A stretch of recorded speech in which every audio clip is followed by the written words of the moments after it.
Hi అండి, నమస్తే. Welcome to my channel. ఈరోజు ఇన్స్టాంట్గా జొన్న దోశ ప్రిపరేషన్ ఎలా చేసుకోవాలో చూద్దామండి. దీంతో కొబ్బరి చట్నీ కాంబినేషన్లో ఎలా చేసుకోవాలో చూద్దాం. ఇది నైట్ డిన్నర్లోకైనా మార్నింగ్ బ్రేక్ఫాస్ట్కైనా అప్పటికప్పుడు ఈజీగా సింపుల్గా చేసేసుకోవచ్చండి. ఈ వీడియో కంప్లీట్గా చూడండి. మీకు నచ్చినట్టయితే please subscribe my channel and మీరు కూడా ట్రై చేసి ఒక మెసేజ్ కూడా ఇవ్వండి. ఇక్కడ నేను ఒక బౌల్ తీసుకొని దానిలో ఇక్కడ చూపిస్తున్న గిన్నెతో ఒక కప్పు జొన్న పిండి తీసుకొని దాంతో రెండు కప్పులు వాటర్ తీసుకుంటున్నాను. దీంట్లో ఒక 1.5 స్పూన్ ఉప్పు మీకు తగినట్టుగా వేసుకోండి. దీంట్లో ఒక 1/2 కప్పు బియ్యం పిండి కూడా తీసుకుంటున్నానండి. తీసుకొని ఇలా కలుపుకోండి. ఇప్పుడు మూత పెట్టేసుకొని 1/2 అవర్ వరకు అలాగే ఉంచండి. పిండిని నాననివ్వండి. ఇప్పుడు మూత తీసి చూడండి.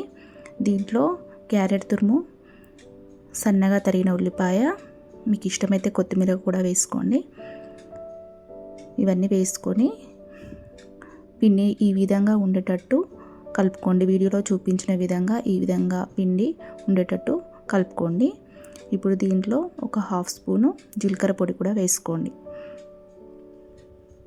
వేసుకొని బాగా కలుపుకోండి. ఇప్పుడు ప్యాన్ పెట్టుకొని ప్యాన్కి ఆయిల్ రాసి దీంట్లో దోశను ఇలా పిండి వేసి మొత్తం స్ప్రెడ్ చేయండి. స్ప్రెడ్ చేసి మూత పెట్టుకొని ఒక 2 మినిట్స్ వరకు అలాగే ఉడికించుకోండి.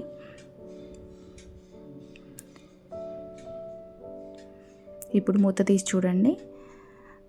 ఇప్పుడు దోశ ఉడికింది కదండి. దీన్ని ఇంకోవైపు టర్న్ చేసుకోండి. ఇలా 2 వైపులా కాల్చుకొని దోశను సర్వింగ్ ప్లేట్లోకి తీసుకోండి.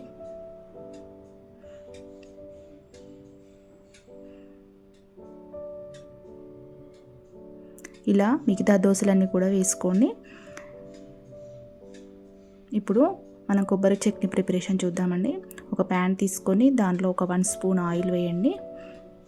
దీనిలో కొంచెం జీలకర్ర, 1/2 స్పూన్ జీలకర్ర వేసి కొన్ని పల్లీలు కూడా వేసుకోండి. వేసుకొని ఈ పల్లీలు దూరగా వేగేటట్టు వేయించుకోండి. దీనిలో ఒక 2 or 3 పచ్చిమిర్చి కూడా వేసుకోండి. వేసుకొని మీడియం ఫ్లేమ్లో పెట్టుకొని పల్లీలు బాగా వేయించుకోండి. పల్లీలు బాగా వేగితేనే టేస్ట్ బాగుంటుందండి. దీనిలో ఒక కొబ్బరి చిప్ప తీసుకొని అది సన్నగా కట్ చేసుకొని దీంట్లో వేసి ఒక 2 మినిట్స్ అలా వేయించుకోండి. దీంట్లో మీకు ఇష్టమైతే పుదీనా, కొత్తిమీర అవి కూడా వేసుకొని బాగా వేయించుకోండి. వేసుకొని మిక్సీ జార్లోకి తీసుకొని దీనిలో కొన్ని వెల్లుల్లి, కొంచెం చింతపండు వేసుకొని మెత్తగా మిక్స్ చేసుకోండి. కొంచెం సాల్ట్ కూడా వేసుకొని మెత్తగా మిక్స్ చేసుకోండి. చూడండి, చట్నీ ఈ విధంగా ప్రిపేర్ అయ్యాక దీంట్లో కొంచెం పోపు కూడా వేసుకొని దోశతో పాటు సర్వ్ చేసుకుంటే చాలా బాగుంటుందండి. పిల్లలు కూడా బాగా ఇష్టంగా తింటారు. నైట్ డిన్నర్లోకి డైట్ చేసుకునే వాళ్ళు ఈ విధంగా అప్పటికప్పుడు ఇన్స్టాంట్గా చేసుకోవచ్చు. ఈ వీడియో మీకు నచ్చినట్టయితే please subscribe my channel. Thank you for